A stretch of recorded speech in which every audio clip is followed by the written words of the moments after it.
Analisamos agora acontecimentos da atualidade com a habitual presença de um jornalista da Renascença. Hoje está aqui connosco, Filipe Avilés, cumprimento. Boa tarde, Filipe, obrigado por estares connosco. Já vamos a esse conflito entre a Turquia e a Síria. Antes, uma referência à canonização do cardeal Newman, que se converteu.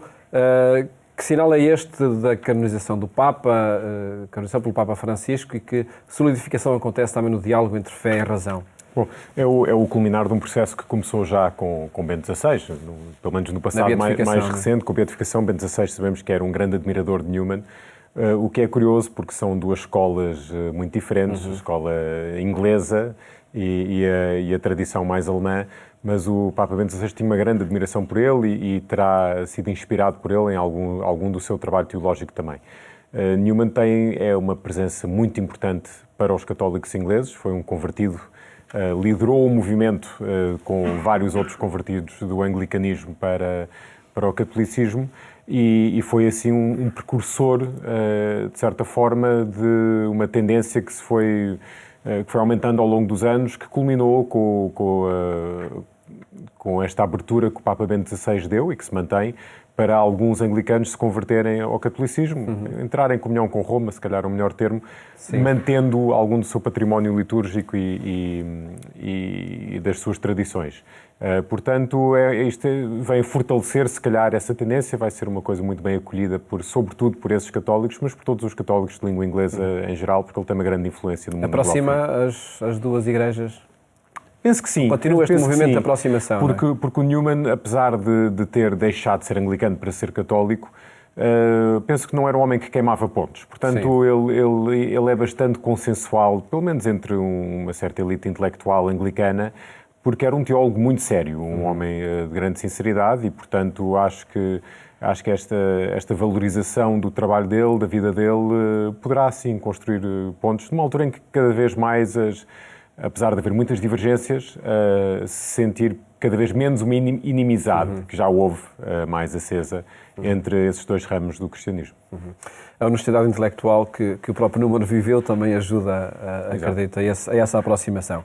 Falemos então do que acontece no nordeste da Síria, que ameaça paira nesse território com a invasão da Turquia. Bom, temos aqui uma situação muito, muito bicuda. É preciso as pessoas perceberem que a guerra civil na Síria tem vários agentes em jogo. Portanto, há o regime de Bashar al-Assad, que tem conseguido, ao longo destes últimos 8, quase 9 anos de guerra, reconquistar grande parte do território.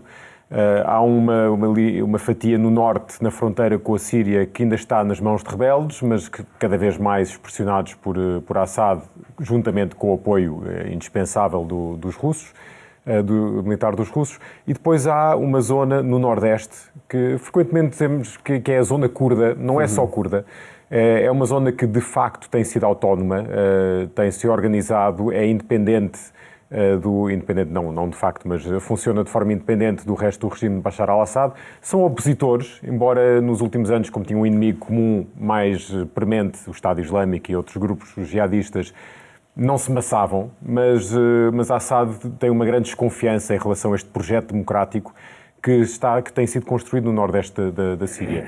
E é, de facto, um projeto assinalável. Há lá uma coligação de grupos curdos, sobretudo curdos, mas depois também cristãos, uma boa percentagem de cristãos e árabes também, que partilham poder, têm todos os cargos são partilhados entre homens e mulheres. Portanto, é de facto uma zona ali, um oásis de governo ao estilo ocidental, diríamos nós, democrático, igualitário, onde há liberdade de pensamento, de religião, etc. Não será perfeito, mas é pelo menos ali um laboratório que poderia ser de inspiração para o resto do Médio Oriente. O problema aqui é que os turcos não aceitam minimamente qualquer tipo de autonomia para os curdos. E, portanto, eles pensam, talvez com alguma razão, que as milícias curdas que operam ali estão aliadas com o PKK, que é um grupo terrorista que atua dentro da Turquia, e, portanto, temem que isso possa fortalecer a posição do PKK, querem à força toda esmagar. Enquanto os americanos apoiavam as Forças Democráticas da Síria, que é o nome do exército daquela zona, eles tinham as costas quentes e estavam seguros. Agora os americanos ameaçam sair apesar de Donald Trump ter feito ali umas ameaças a dizer se os turcos invadirem, se forem mais longe do que eu vou destruir a economia turca. A verdade é que resolve por tweets, né? como o Donald Trump está a tentar fazer. Isto transmite umas mensagens muito perigosas. Por um lado, transmite a toda aquela zona que os americanos não são aliados de fiar, que se vão embora quando... Transmite a ideia que os russos, sim, que se pode contar com eles porque estão lá e para o que der e vier. E transmite a ideia, julgo eu, a muitos outros ativistas pela democracia e pelos direitos humanos no Médio Oriente, que se calhar nem vale a pena. Porque o Ocidente apoia da boca para fora, mas depois, quando é preciso ter pessoas no terreno para ajudar, aí já não está lá. Portanto, a Turquia não invadiu ainda. Tem tudo pronto para invadir, vamos ver o que é que acontece, mas seria uma grande pena se este projeto que está ali em construção, se nós, quando digo nós, o Ocidente, deixássemos falir, porque acho que ficávamos todos a perder. E fazemos esta gravação um dia antes dela ser emitida, pronto, esperemos que nestas 24 horas, de facto, não haja uma evolução negativa nesse sentido.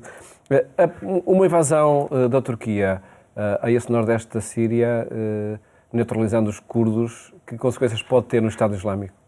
Bom, as suspeitas, sobretudo veiculadas pelos curdos que estão no terreno, curdos e aliados, é que a Turquia tem feito um bocadinho jogo duplo em relação ao Estado Islâmico ao longo dos últimos anos. E há algumas provas nesse sentido que terá facilitado. Sabemos que apoiam os grupos rebeldes contra Assad, que são, na maior parte, grupos jihadistas, aliados à Al-Qaeda, portanto, a Turquia claramente não tem qualquer problema em apoiar grupos fundamentalistas islâmicos.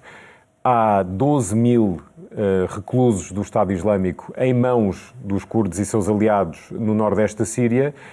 A Europa e, sobretudo a Europa, a maior parte... Há 2 mil que são europeus, o resto sírios e iraquianos, mas dos que são ocidentais, a Europa tem sido muito relutante em trazê-los de volta. Portanto, por um lado, aceita que os curdos tomem conta deles, mas também não parece disposta a apoiar os curdos nessa missão. Mas os curdos têm dito assim, nós temos que ir defender as nossas fronteiras, isto passa a ser uma segunda prioridade, passa para segundo plano, e se os turcos invadirem, preparem-se, porque esta gente vai ser libertada ou vai fugir. Até que ponto isso não é só fogo de vista? Não sei. Agora, que há de facto uma grande preocupação que isto leve ao recrudescimento do Estado Islâmico naquela zona, e penso que é uma ameaça séria. Uma referência ainda aos cristãos, à minoria cristã na região. Enfim, com todas estas ameaças de conflito, infelizmente o movimento é sempre de maior perseguição e de naturalização também dos cristãos. E é interessante porque esta aliança que se vive no nordeste da Síria tem permitido aos cristãos afastar um bocadinho aquela imagem que existe e que é real, infelizmente, ou pelo menos entre as principais comunidades cristãs na Síria, de apoio a Bashar al-Assad. É compreensível, quer dizer, quando eles tinham de um lado jihadistas que os idolavam e do outro lado Bashar al-Assad que lhes dava segurança, independentemente de ser um ditador também, que eles escolhessem esse mal menor. Mas no nordeste da Síria não, eles aí aliaram-se aos curdos e formaram esta zona autónoma e rejeitam e são abertamente contra Assad, embora já tenham vindo dizer que se tiverem que escolher entre turcos, os invasores turcos e Assad, que escolhem Assad. Muitos dos cristãos que vivem naquela zona são precisamente cristãos, eles identificam só como siríacos ou assírios, mas o seu berço, por assim dizer, é precisamente a Turquia. E eles fugiram da Turquia ao longo do último século, sobretudo depois do genocídio dos arménios, que nós falamos sempre nos arménios, mas incluiu também, por arrasto, muitos cristãos assírios e siríacos, que foram mortos e assassinados também, e, portanto, eles não têm boas memórias da Turquia. As relações da Turquia com os seus próprios cristãos não têm sido muito boas nos últimos anos e, portanto, há muito medo do que possa acontecer também aos cristãos que vivem naquela zona. Como, infelizmente, em cada acontecimento é sempre para pior, não é? Naquela zona. Parece que sim. Filipe, muito obrigado por ter estado aqui no programa Eclésia a analisar estes acontecimentos no Médio Oriente que, infelizmente, podem trazer mais conflitos.